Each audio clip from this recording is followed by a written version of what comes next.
Good morning, Caroline.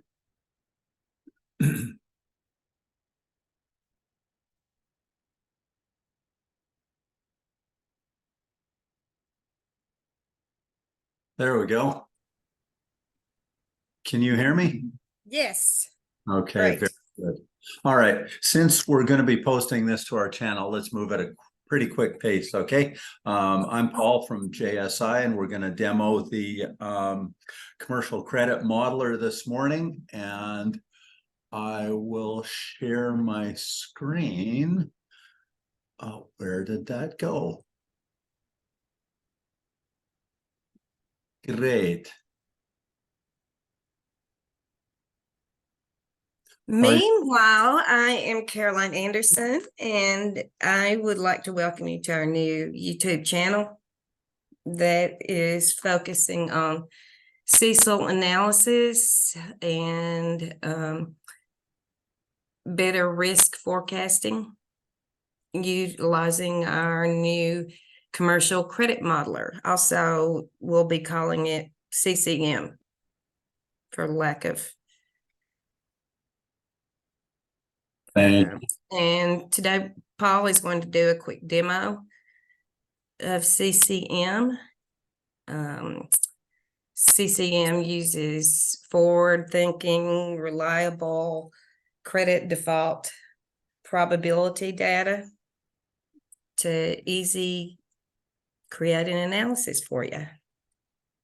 Thank you kindly, Caroline. Okay, I'm going to shift my screen over to my browser and then show you the program, and we'll quickly do a couple of analyses. We'll pull down the file. And can you see my screen, Caroline? Yes. Great, thank you.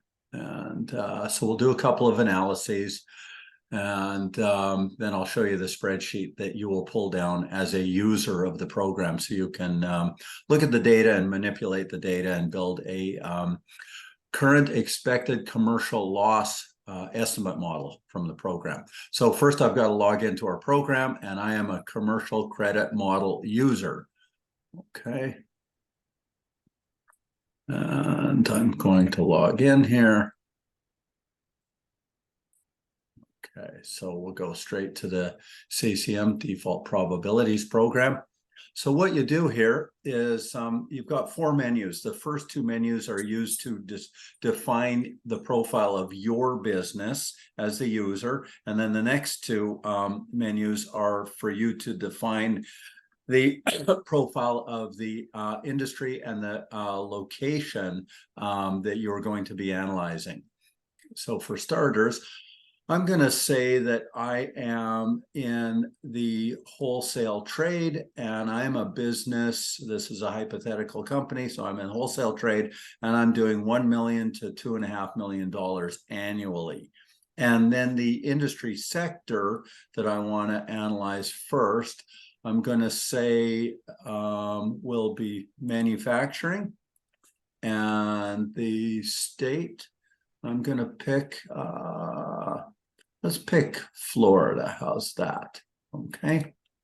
And I'm going to add that to my cart.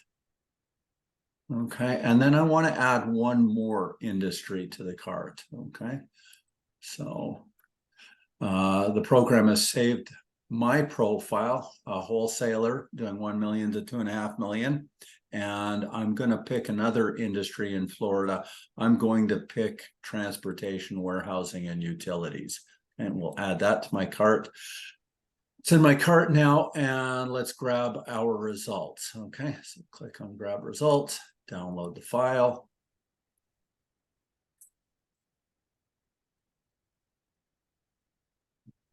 Give Excel just a couple seconds here to open up this file. And okay. And Caroline, can you see this file, the Excel sheet? Yes. Yes. Okay, great. Perfect. Thank you. Okay, so what you're looking at here is, for starters, it's got me listed as a wholesaler, and my company size 1 million to 2.5 million, and then the industry sectors that we pulled down that we're analyzing: manufacturing in Florida, and then transportation, warehousing, utilities in Florida. Okay, so let me explain some of the values that you're looking at within this file. On here at the bottom of the page, the program is summing the various values that we've pulled down. Okay. What we are looking at here is, for starters, a distribution of AR between transportation and manufacturing. So the program pre-populates specific values. We have the knowledge in our database of the distribution of AR. If you are a wholesaler and you're within this company size range, our program and databases know that the apportioning of your AR is, if you pick these two industries, it's primarily going to be in manufacturing, 87% in manufacturing, and then 13% in transportation, warehousing, and utilities. Okay, so that's how you arrive at these two values. And any of the dollar values can be overwritten. Okay, so any of these values and these rows can be overwritten. The percentile value should not be overwritten. You won't be able to recover those if you overwrite them, but any of the dollar values you can overwrite. Then some other information that is pre-populated by the program. The program knows the distribution of AR by company size. So what we've got here are 7 categories. You've got tiny businesses out here in column C, over on the leftmost column. So, and we go up in company size, 100 less. We start with less than 100,000, then 100,000 to 500,000, all the way up to large listed companies doing over 100 million a year annually. And our program knows the apportioning of your AR by company size. So what it does is it pre-populates values here. It knows that if you are a wholesaler doing this much business, 1 million to 2.5 million, you're going to do a tiny percentage of your sales, and your AR will be allocated accordingly. So 0.5% to tiny businesses, 0.9% to 1 to 500,000, 100 to 500,000, a little bit more, 1.8% to businesses that are a little bit larger, and you go up to about 41% of your revenue and AR will be apportioned to businesses doing 10 million to 100 million, and then 38% with businesses over 100 million. And then you have the same values, the same apportioning function for transportation, warehousing, and utilities. Okay. So these are average figures. If you are able to pull, or you have the time to pull actual values from your own database, what you can do is overwrite any of these values. Let's say your sales force has been concentrating their efforts in smaller companies. What you can do is reallocate AR. So let's overwrite some of these values here. Say, and let's go to 20,000 there, and you'll see the program, because you've got functions that are hard coded into this Excel sheet. The program reapportions and provides you with new percentiles to reflect the apportioning values that you've overwritten here. So that's nice. And then it resums everything as you go down the page. Okay. Caroline, you have any questions based on what we've talked about or shown you thus far? I understand it. I like the idea of being able to put my own AR in there and give me a really accurate view. Yeah, that's a really nice feature, in that it provides the averages that in case you don't know those values, it gives you a really good starting point. But as you have time to pull values out of your own system, then you can overwrite any of these values, and that's a really nice benefit of this.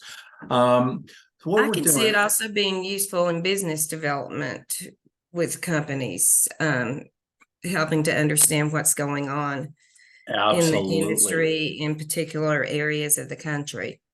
absolutely, it's a great feature, great point, thank you. What the program's doing, we've got another demo coming up shortly, so I'm going to move towards the finish line in this. But what the program is doing, as I mentioned earlier, it's summing to a bottom line your loss amounts, your estimated loss amounts. And so what it's showing, based on all the values and percentages shown up here, it's summing for total estimated forward losses for your tiny businesses of $3,089. Then next company size up, $34.49. You can see as we go across the estimated losses. Actually, one point that I skipped over, well, an important point, my apologies for that.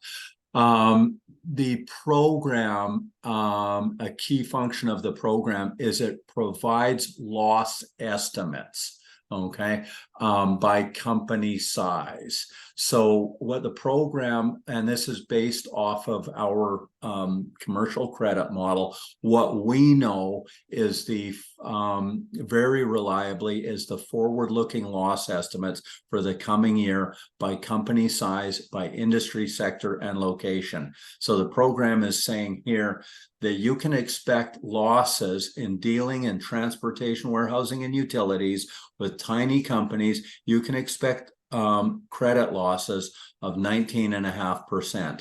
Then notch up in terms of company size, 17%.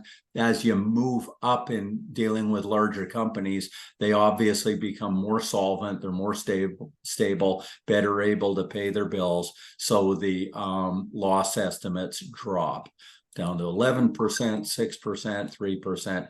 You can see as we go. So the program is summing all of these values to some bottom line figures, and then a total forward estimated loss, your current expected commercial loss for the coming year of $18,606. That's a figure you can take this spreadsheet to your bank. That's a figure you can scrutinize with your banker. They'll appreciate the fact that you've done your due diligence and your homework. We've got another demo coming up shortly, so I'm going to wrap this up, and I will see you on our next demo shortly. Thank you. Thanks, Al.